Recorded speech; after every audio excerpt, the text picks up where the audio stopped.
Ya, yang paling menarik ketika saya riset tentang gejala COVID-nya, dari mulai imun menurun, pernapasan terganggu, ya mulai macam-macam lah segala gejala COVID yang Anda lebih tahu di dalamnya, saya cari dalam narasi hadis-hadis Nabi, dan Masya Allah, Alhamdulillah, ditemukanlah satu herbal, saya sebut herbal, yang mencakup semua gejala tadi.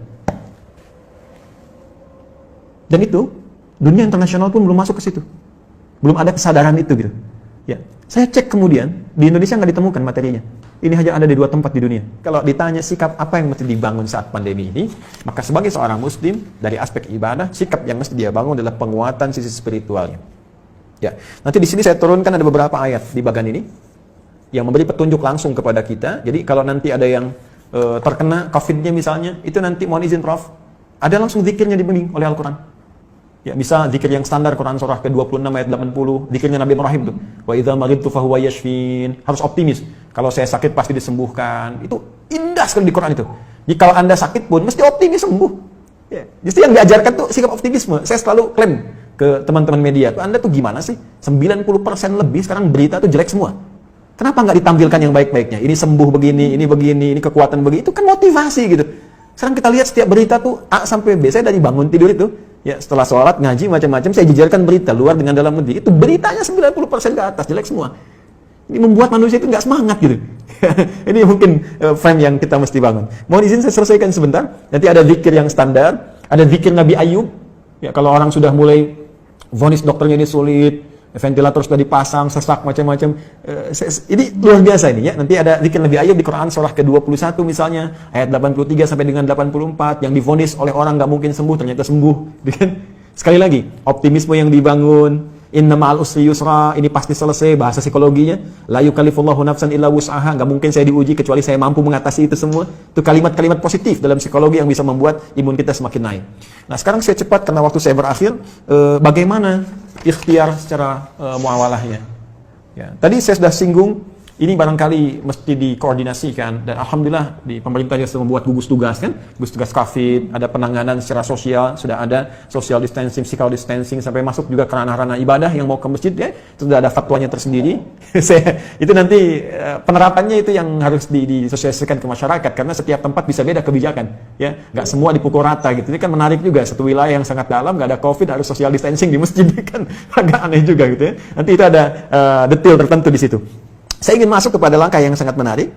Prof ini juga herbal, mungkin teman-teman yang lain di kesehatan juga. Tapi saya nggak bisa buka ini ya, spesies genusnya saya ingin buka dulu sebentar. Nah, tapi saya challenge. Ya, Bu Rektor, saya challenge ya nanti tim terbaik dari Unhas, kalau mau silahkan ke Bekasi, saya tunjukkan. Karena saya sudah uji ini 6 bulan dan Alhamdulillah 100% manfaatnya. Saya sudah zoom dengan 9 direktur rumah sakit, dengan pakar-pakar juga, dan kita support juga kepada bahkan beberapa kolega yang terkena COVID juga. Saya tidak katakan obat ya, karena obat harus ada uji klinis. Saya katakan herbal, nabawi, ya kan? Ini apa namanya? Prophetic healing ya. Jadi pendekatan dari tibbun nabawi, ada sesuatu yang sangat menarik. Nah, saya riset. Sekali lagi riset. Gejala-gejala yang terkait dengan COVID. Dari hasil tadi, dari yang mohon maaf teman-teman sekalian, ada yang dari Tiongkok tadi, dari beberapa negara yang disampaikan datanya oleh 4 ya, filenya datang ke saya. Dan ini hasil riset bukan sembarangan. Dari sini kita petakan kebutuhannya Pak. Saya mau share begini ya, sebelum saya sampai ke herbal dulu. Ini Tiongkok. Ya, saya pilihkan beberapa halaman, ini ada 140 halaman lebih model Tiongkok ini. Tahukah teman-teman, saat terjadi COVID ini, mereka sudah mempraktekkan apa yang didorongkan bahkan oleh Nabi jauh-jauh hari sebelumnya. Tapi bukan dalam konteks yang pertama ibadah tadi. Dalam konteks kehidupan muamalah dengan seluruh aspeknya, baik sosial, ekonomi, dan sebagainya. Saat terjadi ini, itu saya baca di laporan ini, pemerintah Tiongkok sudah mengumpulkan seluruh ahli medis dan herbal untuk berkumpul mengatasi, dulu masih epidemi, di Wuhan. Mereka kumpulkan semua alternatif. Dan yang paling dahsyat, rahmat yang diisyaratkan Nabi, yang bisa berlaku di konteks muamalah, bisa masuk ke ekonomi, bisa masuk ke ranah sosial, itu mereka praktekkan. Mereka riset, apa yang dibutuhkan untuk mengatasi wabah ini? Apa saja yang dibutuhkan? Lalu mereka minta ke dunia-dunia luar, dan dunia luar, ya luar biasa dengan itikan baiknya. Ada yang nyumbang APD, nyumbang macam-macam. Mereka sudah petakan, oh ini kebutuhannya. Dan sudah dilihat, ini satu hal yang dirasakan akan banyak menyebar. Karena dalam skala global, termasuk khususnya dalam politik global, ini kan isunya luas dengan 3 tipe itu, kan? Ada yang versi Amerika, versi Israel, ada yang versi Cina-nya, kan? Artinya ini kan sudah menyebar dan mereka sudah lihat. Artinya apa? Potensi dari segi muamalahnya, karena ini kan sisi agamanya kosong gitu kan, dalam tanda petik minim lah. Dia tarik sisi ekonominya saja. Bahkan dari tim mereka punya tim khusus yang dalam bidang ekonomi untuk memetakan ada ribuan list yang mungkin bisa dimanfaatkan dengan situasi pandemi ini. Ini bikin APD, ini bikin kits, bikin ini, bikin itu, bikin sampai puncaknya vaksin. Dan mereka sudah prediksi. Akhirnya dari luar ditarik nyumbang ke sana, ketika di luar merasakan sudah mulai terkena dan kesulitan untuk itu, mereka ekspor. Seperti contoh gini ya, kami punya kelas riset. Kelas riset ini basicnya Al-Quran dan Hadis. Ada 5 kelas utama. Di antara 5 kelas itu nanti ada kelas pengusaha, ya, ada kelas dunia kesehatan. Kami tergabung dengan 400 dokter, ya, ada nakes ya, dan macam-macam. Itu belajar semua kurikulum dari Al-Quran dan Hadis. Itu spesialisasinya. Jadi kalau dokter mata, apa kurikulum mata di Al-Quran? Kita turunkan dalam pembelajaran. Ya, dokter gigi, dokter ini macam-macam termasuk kaitan dengan apa yang kita kaji. Saya riset dengan teman-teman yang di dunia usaha. Ini akan ada kebutuhan APD, masker dan sebagainya. Sampai kami buat standar yang nanti akan ditetapkan nih oleh pemerintah. Ini standar APD. APD yang tersebar di Indonesia itu pionir pertama yang riset di antara kami. Ya, ini yang versi pemerintah untuk distandarkan. Ya, face shield. Kita buat face shield, masker. Tahu nggak teman-teman, Prof?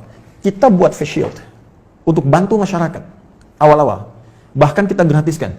Kemudian setelah itu kita ambil bahan baku harga sekian. Dari bahan baku 25.000 baru akan disupportkan ke masyarakat. Sudah ada di salah satu toko, saya nggak sebut nama, yang ngambil dari Tiongkok 60.000 dijualnya dan sudah lolos dengan semua ujinya. Saya ingin lihat dengan persepsi yang lain ya. Saya ingin lihat dengan persepsi, bukan persepsi kita menyoal. Persepsi kita melihat bagaimana Tiongkok membaca peluang, menjadikan ini sebagai rahmat, dan sekarang diselamatin WHO. Selesai gitu kan. Mereka bebas, tapi mereka bisa meningkatkan sisi ekonominya. Kenapa kita nggak riset itu semua? Peluang apa yang bisa kerjakan kita sekarang? Kenapa teman-teman misalnya di wilayah Makassar, Sulawesi bisa tidak membuat batasan terbatas? Kenapa Anda nggak bikin aplikasi? Ya, meningkatkan ketahanan pangan. Riset, siapa yang jualan padinya, siapa yang jualan kentangnya, jualan sagunya, macam-macam. Aplikasi wilayah Makassar saja. Unhas jadi pionirnya. Yang butuh pangan ke sini, butuh ini ke sini. Mereka tinggal klik. Lokal hidup, nggak terganggu. Baru kita ngambil dari luar. Itu sisi ini.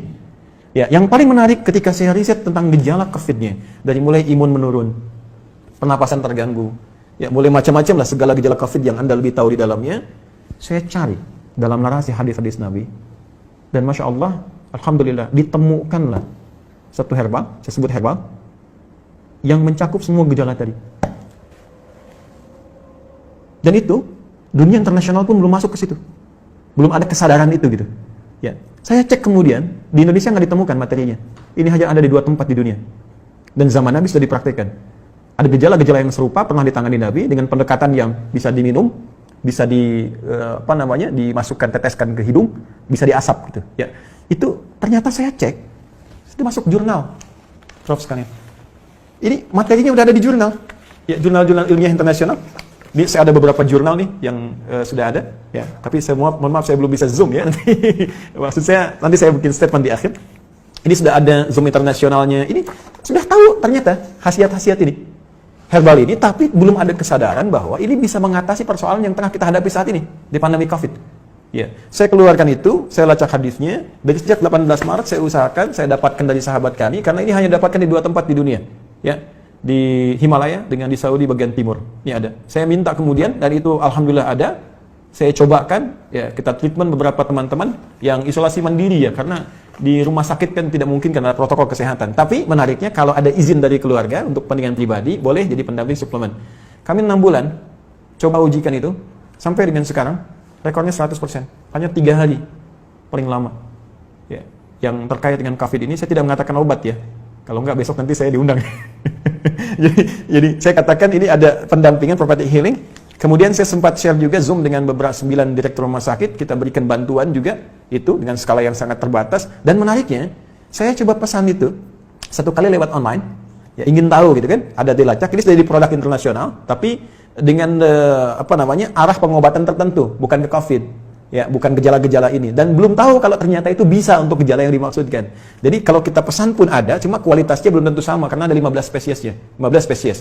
Nah saya coba pesan, ya saya minta staff saya pesan, coba saya pengen tahu nyampe nggak ke kita barangnya.